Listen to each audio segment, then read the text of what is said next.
My landlord said she's evicting me for property damage, and I said, please do it in writing. 2 weeks later, an official eviction notice arrived in the mail. My landlord claimed I owed $8,000 for extensive property damage to the apartment. The list included a cracked bathroom tile, water-stained walls, and broken cabinet hinges. None of it was my fault. The tile was cracked when I moved in. The water stains came from a leak in the unit above mine. The cabinet hinges broke because they were cheap and old. But she had photos dated from last week, and she had an official document with a lawyer's letterhead. I had 30 days to pay, or she'd take me to court. I took photos of everything the next day. I used my phone to document every inch of that apartment, proving the damage existed before I moved in. But when I looked back at my move-in photos from 3 years ago, I realized they were blurry and poorly lit. I'd taken them quickly on my old phone because I was rushing to pick up my daughter from school that day. My landlord filed the court case before I could file my response. The court date arrived in the mail, scheduled for the same week as my daughter's parent-teacher conference, and my double shift at the hospital where I work as a nursing assistant. I requested a different date, but the clerk said no changes were allowed. My smart move of asking for it in writing was starting to feel like a massive mistake. I tried calling my landlord to settle this outside of court. She never answered. I left voicemails explaining that I was a single mom, that my husband had died 2 years ago, that I couldn't afford $8,000. She never called back. Then she started sending her son to inspect the apartment. He'd show up unannounced with a clipboard, taking more photos, making notes. My daughter would hide in her room every time he came. "Mommy, why is that man always here?" she'd ask. I didn't have a good answer. I hired a lawyer for $500 I didn't have, money I'd been saving for my daughter's school supplies. He looked at my photos and my landlord's official documents and said, "Her paperwork looks more professional. The judge might believe her dates over yours." He told me to gather any emails or texts proving the damage existed earlier. I searched through everything. My landlord and I had never texted. She always called or left notes on my door. Every piece of evidence I found made my case look weaker while hers looked stronger. I printed bank statements showing I'd paid rent on time for 3 years. I printed my lease agreement showing she was responsible for repairs. I even got a letter from my upstairs neighbor confirming his unit leaked into mine last year. The day before court, my landlord's lawyer sent me a stack of documents, each one more official looking than anything I had. Professional photographs with timestamps, receipts for repairs I'd never seen, a statement from a contractor I'd never met claiming he'd inspected the unit and found tenant-caused damage. I showed up to court with my folder of evidence feeling like I was drowning. That written request had given her all the time she needed to bury me. The judge, an older woman with reading glasses, listened to my landlord's lawyer present his case first. He showed the professional photos, the contractor's statement, the detailed repair estimates. Everything looked official and organized. Then it was my turn. I showed my blurry move-in photos. I explained the leak from upstairs. I showed my rent payment history, proving I'd been a good tenant. I even brought my daughter's school records to prove we'd lived there the whole time. The judge looked at everything I'd brought. She asked me questions about the timeline.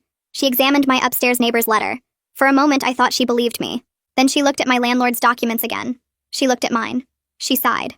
"Ma'am, I understand you're going through a difficult time as a single mother. I can see you're struggling financially, but I can't ignore the quality of documentation the landlord's side has provided." She held up the professional photos. "These are time-stamped, taken by a licensed contractor, and clearly show significant damage. But, Your Honor, that damage was already—" "Ma'am," she cut me off. "I think you're making this bigger than it is because you're stressed and looking for someone to blame for your situation. The evidence clearly favors the landlord. You owe $8,000 plus court fees of $1,200. You have 30 days to pay." I felt my chest collapse. Outside the courthouse, my upstairs neighbor was waiting. "I'm so sorry," he said. "The landlord's son came to my door last night, offered me $2,000 to recant my letter." I stared at him. Then I pulled out my phone and hit record. "Say that again. Everything. I'm not letting her get away with this." My hands were shaking, but I wasn't done fighting. Not even close. I kept my phone pointed at him while he talked. He told me the landlord's son knocked on his door around 9 at night, just standing there with an envelope full of cash. The son said my upstairs neighbor should forget about the leak.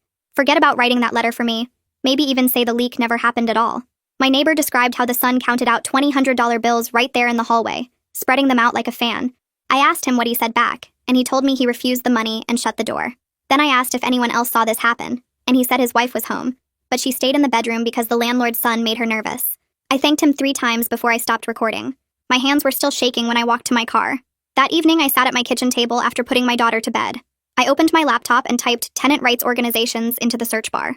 The first website listed 3 local groups that helped people fight unfair landlords.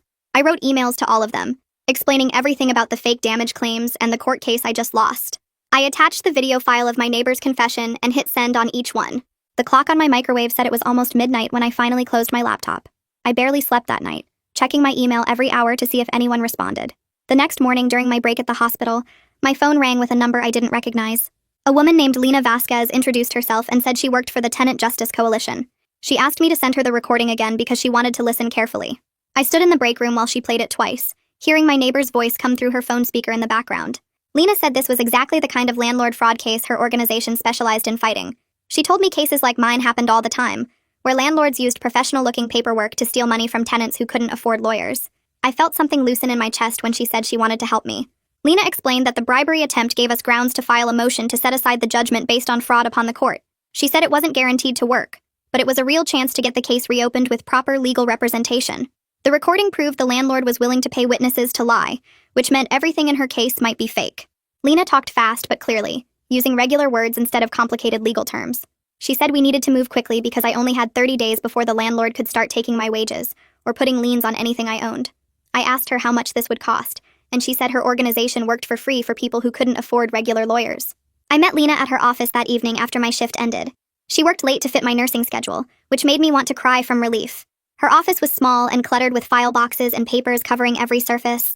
Lena was younger than I expected, maybe early 30s, with dark hair pulled back in a ponytail.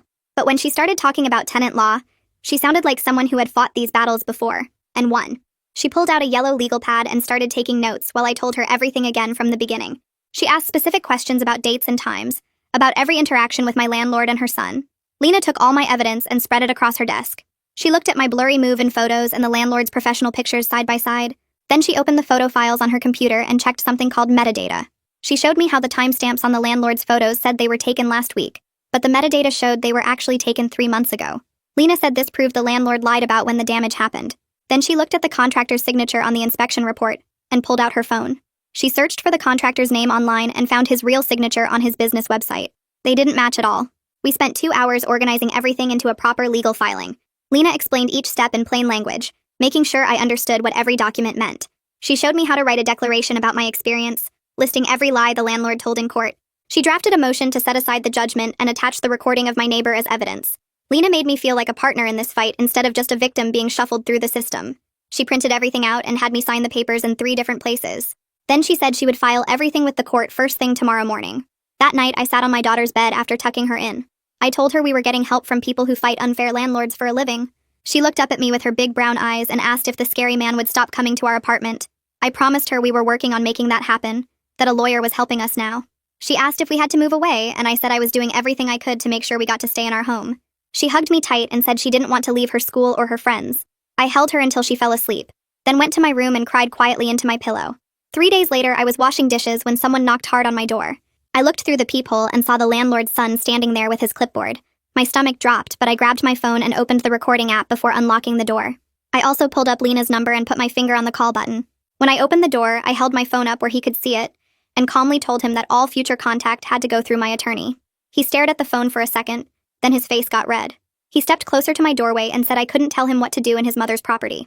His voice got louder and he pointed his finger at my face. I stayed calm even though my heart was pounding and repeated that all communication had to go through my lawyer now. I said her name clearly so it would be on the recording. He called me a troublemaker and said I was going to regret making things difficult. I kept my phone steady, making sure it captured his threatening tone and the way he was leaning into my doorway. He said his mother owned this building and could make my life hell if she wanted to. I just stood there quietly, letting him talk himself into more trouble while my phone recorded every word and every aggressive movement he made. I closed the door and locked it, then played back the recording to make sure I got everything. His voice came through clear, every threat and angry word captured perfectly. I texted the audio file to myself as backup, then sent it to Lena with a message explaining what just happened. She called me back within 5 minutes and told me this was exactly the kind of evidence we needed, that landlords who act this way usually make more mistakes when they're angry. The next morning, Lena showed up at the courthouse before it even opened, carrying a thick folder of documents. She filed the motion to set aside the judgment, attaching my recording of the upstairs neighbor talking about the bribe attempt, and a detailed explanation of how my landlord lied to the court with fake photos and forged papers. The filing cost $200 that I didn't have, but Lena said her organization would cover it because they knew I was broke and this case mattered. She handed me a copy of everything she filed and walked me through each page, showing me how she laid out all the fraud in legal language that judges would understand.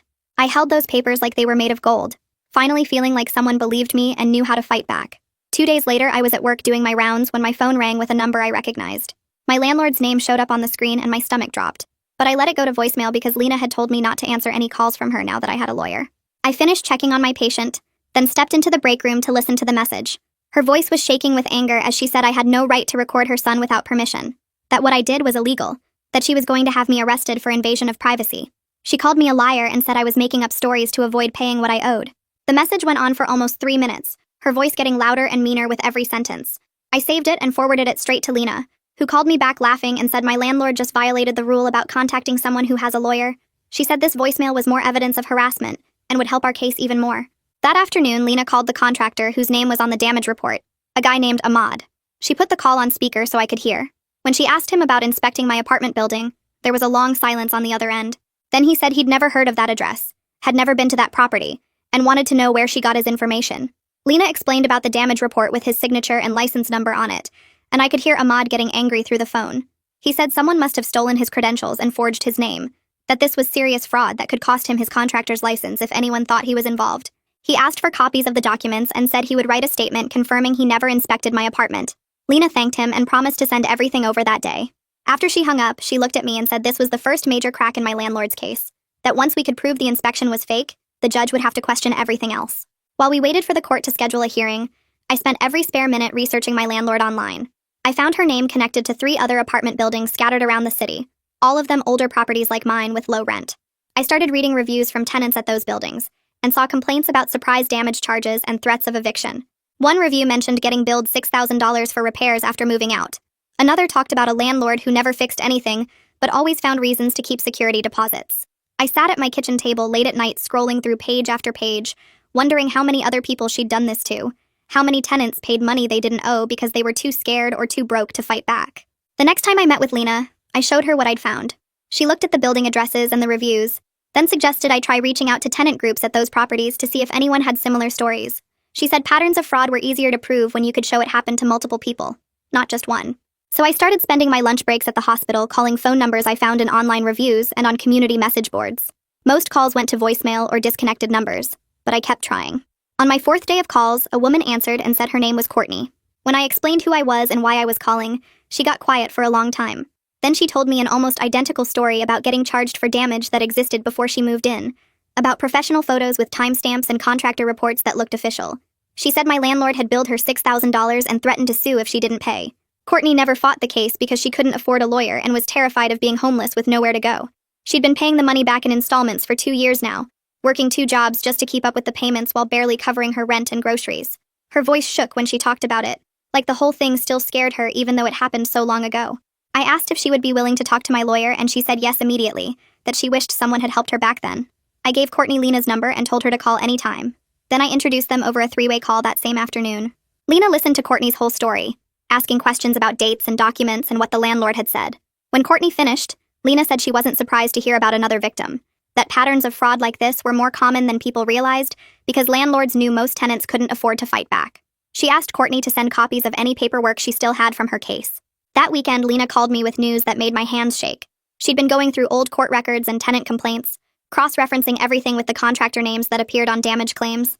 The same fake contractor name showed up on reports at 4 different properties owned by my landlord, always with slightly different signatures, but the same license number. This wasn't just about me and my apartment anymore. This was a whole system my landlord had built to steal money from tenants who couldn't fight back, a scheme she'd been running for years across multiple buildings. Lena said we had enough evidence now to show this was deliberate fraud, not just a disagreement about who caused some damage. She started drafting an expanded brief that would show the pattern and prove my landlord had lied to the court as part of a bigger criminal operation. The court clerk called me 4 days later to say they scheduled a hearing on our motion for 3 weeks out. I wrote the date on my kitchen calendar in red marker and stared at it for a long time. Lena called that same afternoon to talk about what to expect. She said the landlord would probably bring an expensive lawyer who would try to make everything look like a misunderstanding, or just a mad tenant making up revenge stories. She told me to prepare for them to attack my character and question why I waited so long to come forward with evidence. I asked if we had a real chance of winning and she said yes, but nothing was guaranteed in court. The next morning, I got home from my night shift at the hospital and found a certified letter taped to my apartment door. My hands shook as I opened it. The letter said I had 10 days to vacate the premises, or the sheriff would remove me and my belongings by force. 10 days. I called Lena immediately, not even caring that it was 7 in the morning. She answered on the second ring and I read her the whole letter, my voice cracking on every other word. She told me to breathe and said she would file an emergency motion to stay the eviction that same day. I spent my daughter's breakfast time taking more photos of the apartment, documenting everything again just in case. My daughter asked why I was taking pictures, and I told her we were making a record of our home. She didn't understand, but she helped me by holding my phone's flashlight while I photographed the cracked tile and water stains. Lena filed the emergency motion by noon and called me to say we had a hearing scheduled for 2 days later. 2 days felt like forever, and also not enough time. I requested the day off work, and my supervisor gave me a hard time about it until I explained I was fighting an illegal eviction. The emergency hearing happened on a Wednesday morning. I sat in the courtroom with Lena while the landlord's lawyer argued that the eviction was legitimate, and that my motion was just a delay tactic. The judge, a different one from before, looked tired and skeptical. She kept glancing at her watch like she had somewhere else to be. Then Lena played the recording of my upstairs neighbor describing the bribery attempt. The judge stopped looking at her watch and leaned forward. Lena also submitted Ahmad's signed statement saying he never inspected my apartment and someone forged his credentials. The landlord's lawyer tried to argue that these were just allegations without proof, but the judge cut him off. She said the evidence was serious enough to warrant a full investigation, and she was pausing the eviction until the fraud allegations could be properly examined. I felt something in my chest loosen for the first time in weeks. Walking out of that courthouse, I actually breathed normally instead of feeling like I was drowning. My daughter wouldn't be forced out of her home while we fought this. The judge had actually listened to our evidence instead of just looking at whose paperwork seemed more professional. I called my daughter's school from the parking lot to tell them I would pick her up on time today, that everything was okay. That afternoon, Lena called with news about a journalist. His name was Dawson Carver, and he worked for the local newspaper. He had heard about our case through courthouse sources and wanted to investigate my landlord's business practices. Lena said he had been tracking predatory landlord behavior for months, and thought my case fit a bigger pattern. I felt my stomach drop. Talking to a reporter sounded dangerous. What if it made the landlord more angry? What if it hurt our case somehow? What if she came after me harder for exposing her? I told Lena I was nervous, and she said that was normal, but that exposure actually helped most of the time. She explained that landlords like mine hated public attention on their practices because it brought scrutiny they couldn't control. Bad press made it harder for them to keep operating the same schemes. I thought about it for a day before agreeing to meet with Dawson. We met at a coffee shop near the hospital on my lunch break. He was younger than I expected, maybe 30, with a notebook and a recorder he asked permission to use. I told him everything from the beginning while he took notes and asked questions. He wanted to know specific dates, amounts, names of everyone involved. When I finished my story, he told me he had already found 6 other tenants across my landlord's different properties who had paid fraudulent damage claims. Most of them were single parents or elderly people on fixed incomes, people who couldn't afford lawyers and were too scared to fight back. Hearing that made me feel sick and angry at the same time. All those people getting robbed and nobody stopping it. Dawson spent the next week investigating and called Lena with his findings. She called me right after to tell me what he had discovered. My landlord had collected over $45,000 in fraudulent damage claims over the past 3 years. The same fake contractor name appeared on reports at multiple properties, and none of those contractors had actually done the inspections. It was a whole system, carefully planned and executed over and over. Lena said she was using Dawson's findings to make our motion stronger. She was arguing now that the court had been tricked as part of a criminal business, not just a simple disagreement between a landlord and tenant. The stakes felt much bigger suddenly. This wasn't just about me and my apartment anymore. Within days of Dawson interviewing people for his article, 2 more of the landlord's tenants contacted Lena directly. They had seen the preliminary research and wanted to know if they could join our case or file their own claims. Lena said we might be looking at a class action situation, multiple victims coming together against the same predator. She told me this terrified landlords more than anything because it meant they couldn't just bully one person into silence anymore. Within a week of Dawson starting his investigation, Lena called me at work with news about a settlement offer. My landlord's attorney had sent her a formal proposal that morning. They would drop all damage claims against me completely, and pay every dollar of my legal fees if I signed an agreement promising not to cooperate with any other tenants or talk to the journalist anymore. Lena read me the exact terms over the phone, and I felt my stomach twist into knots. The offer would solve my immediate problem and make the court case disappear, but something about it felt wrong and manipulative. I told Lena I needed time to think, and she said we should meet that evening to discuss it properly before making any decisions. I left work early and drove straight to her office, my mind racing through all the possibilities. Lena had the settlement documents spread across her desk when I arrived. She walked me through every clause and explained what signing would mean legally. I would get my life back and avoid the stress of a hearing, but I would also be agreeing never to help Courtney or any of the other victims my landlord had cheated. The agreement included a strict non-disclosure clause that would prevent me from sharing my story with anyone or assisting in any future legal actions against the landlord. Lena said the choice was mine alone to make and she would support whatever I decided, but she wanted me to understand the full picture before signing anything. I sat in her office for almost an hour thinking about Courtney working 2 jobs to pay back money she never owed. I thought about the 6 other tenants Dawson had found who paid fraudulent claims because they were too scared or too broke to fight back. I thought about all the future tenants who would move into my landlord's buildings not knowing they were walking into a trap. My hands were shaking when I told Lena I wanted to reject the offer and see this case through to the end. She smiled and said she was proud of me but wanted to make sure I understood the risks. Going forward meant facing my landlord in court again, enduring more stress and uncertainty, and possibly losing if the judge didn't believe our evidence. I told her I understood all of that, but I couldn't take money to stay quiet while other people suffered. Lena spent the next 3 days preparing an expanded legal brief that included evidence of the fraud pattern across multiple properties. She attached Ahmad's affidavit about his stolen credentials, statements from Courtney and 2 other victims, and detailed analysis of the forged contractor signatures. The brief was 40 pages long with exhibits, and made our case look professional and thorough, instead of desperate and disorganized. We filed it with the court along with our formal rejection of the settlement offer.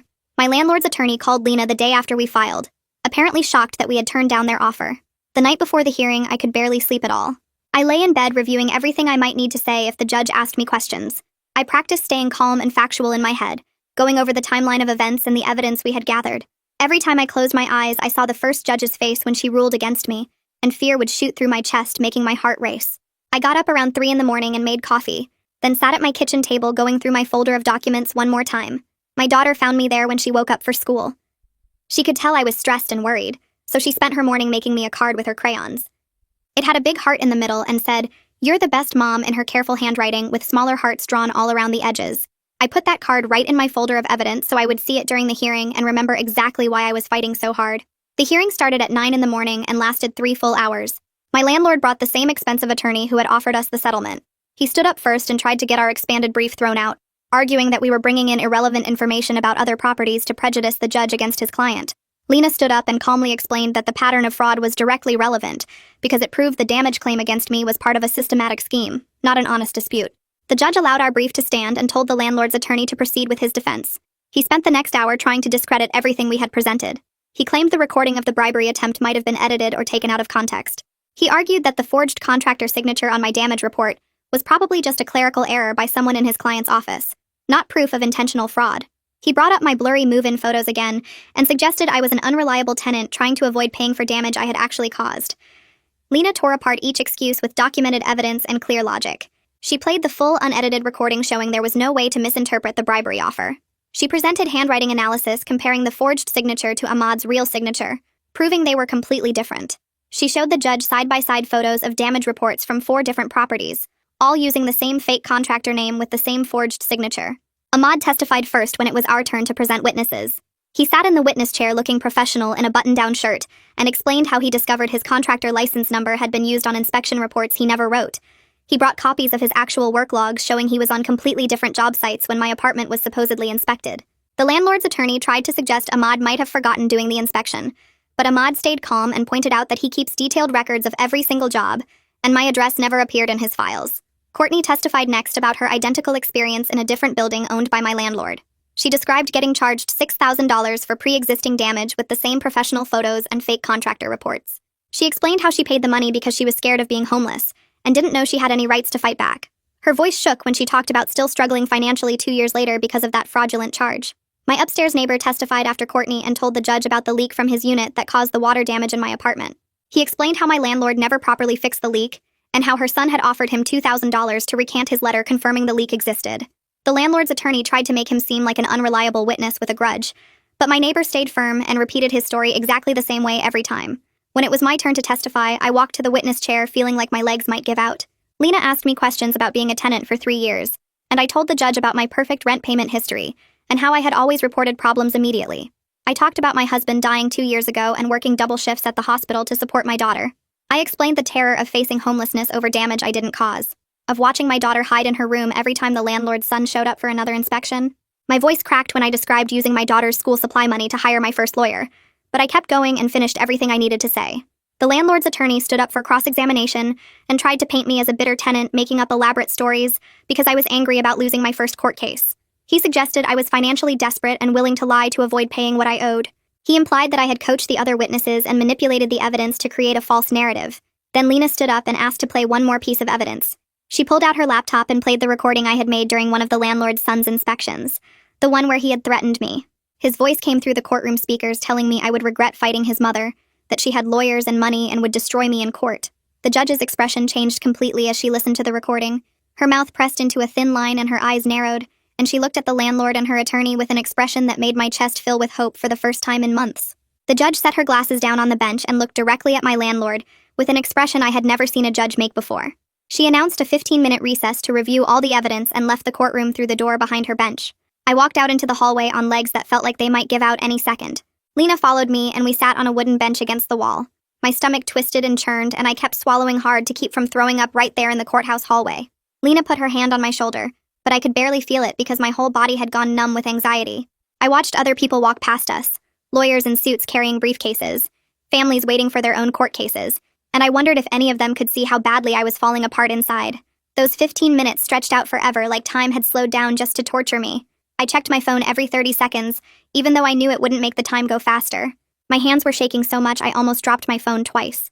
Lena tried to make small talk about how well the hearing had gone, but I couldn't focus on her words because my brain kept replaying every moment of the testimony and wondering if it was enough. Finally, the bailiff came out and told us the judge was ready. We walked back into the courtroom, and I sat down at our table feeling like I might pass out. The judge came back in, and everyone stood up until she told us to sit.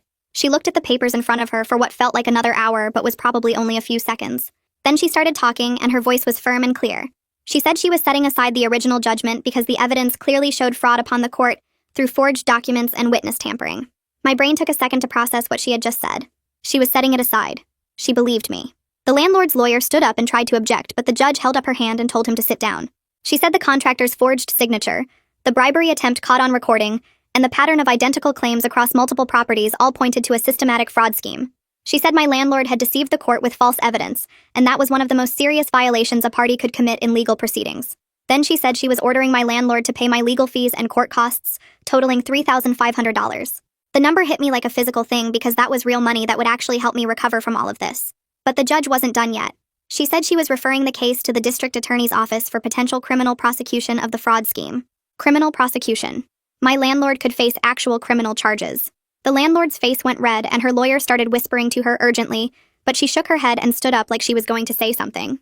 The judge told her to sit down immediately, or she would be held in contempt. My landlord sat.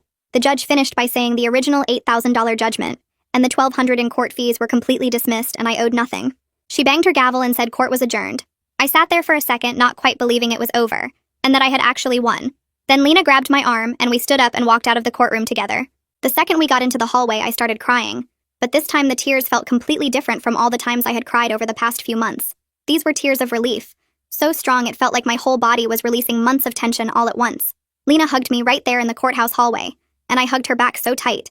She told me I was incredibly brave to keep fighting when most people would have given up, and I tried to tell her thank you, but I was crying too hard to get the words out properly. We stood there for a few minutes while I pulled myself together. My landlord walked past us with her lawyer and her son, and she shot me a look of pure hatred, but I didn't care anymore because she couldn't hurt me now.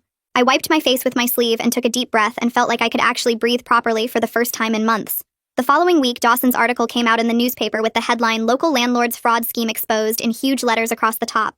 I bought 3 copies of the paper and read the article over and over. It detailed the whole pattern of fake damage claims and included my story along with Courtney's and 2 other victims who had come forward after hearing about our case. Dawson had done amazing investigative work tracking down the fake contractor signatures and interviewing tenants across all my landlord's properties. The article explained how she had collected over $45,000 in fraudulent damage claims over 3 years by targeting single parents and elderly people on fixed incomes who couldn't afford to fight back. Reading it in print made the whole thing feel even more real, and I felt proud that I had refused to stay quiet. 2 days after the article ran, Lena called me to say the district attorney had opened an official investigation into my landlord's business practices. 3 more tenants from her other buildings had come forward with similar stories after reading the article and recognizing the same pattern of fake contractor reports and professional photos. The DA's office was treating it as a major housing fraud case now, and they wanted to interview me as a witness. The case was growing into something much bigger than just my apartment and my $8,000. It was becoming about protecting all the other tenants who might have been targeted in the future. But even with winning the legal battle, I realized something important as I lay in bed that night staring at the ceiling. I couldn't keep living in an apartment owned by someone who had tried to destroy me financially and had threatened me in my own home. Every time I walked through that building, I would remember her son showing up with his clipboard and my daughter hiding in her room. I couldn't stay there anymore no matter how much I had fought to keep it. I called Lena the next morning and told her how I felt. She understood immediately and told me about a nonprofit organization that helped fraud victims find safe and affordable housing. She said she would connect me with them and help me through the moving process. It took a few weeks to work everything out with the nonprofit, but they found me a spot in a better apartment building across town. 6 weeks after the hearing, my daughter and I moved into our new place. The apartment was bigger than our old one, and the building had an honest landlord who actually fixed things when they broke and didn't show up unannounced with threats. My daughter picked out which room would be hers, and we spent the whole first day arranging furniture and hanging up her drawings on the walls. She seemed happier than she had been in months, and I realized how much the stress of the old situation had affected her too. I started volunteering with the Tenant Justice Coalition a few weeks after we got settled. Lena had mentioned they always needed people who had been through the system to help other tenants understand their rights, and I wanted to use what I had learned. Every Tuesday evening, I went to their office and helped people fill out legal forms and explained how to document evidence properly and told them they weren't alone in fighting back. I met other single parents and elderly people and young families all dealing with similar situations, and I shared my story with them to give them hope. Knowing that speaking up had not only saved my home, but also protected countless future tenants from the same abuse made everything I had gone through feel worth it. My landlord eventually faced criminal charges, and the DA's investigation kept growing as more victims came forward. But I didn't focus on that anymore, because I was too busy building a new life for my daughter and helping other people fight their own battles. The whole experience had taught me that sometimes the scariest thing is also the right thing, and that asking for help and refusing to stay quiet can change everything.